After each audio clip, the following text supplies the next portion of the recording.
کراچی سمیت سندھ بھر میں طوفانی بارشوں کا خطرہ، محکمہ موسمیات نے ہائی الرٹ جاری کر دیا۔ سندھ حکومت کا صوبے بھر کے تعلیمی اداروں میں چھٹیاں دینے کا اعلان۔ کیا آپ حالات حاضرہ سے آگاہی حاصل کرنا چاہتے ہیں؟ خبر کے پیچھے چھپے اصل حقائق جاننا چاہتے ہیں تو ابھی سبسکرائب آپ کو کیجئے بتاتے چلیں کہ ایک اور طوفانی بارشوں کا سسٹم سندھ پر اثر انداز ہونا شروع ہو گیا۔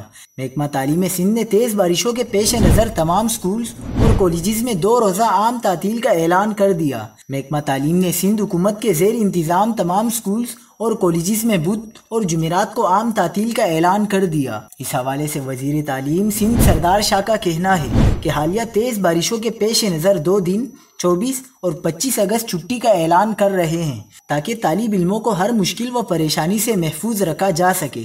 یاد رہے کہ گزشتہ 1 ماہ سے ہونے والی شدید بارشوں اور سیلاب کے باعث سندھ کے بیشتر علاقے زیر آب آ چکے ہیں، جبکہ درجنوں افراد جان کی بازی ہار چکے ہیں۔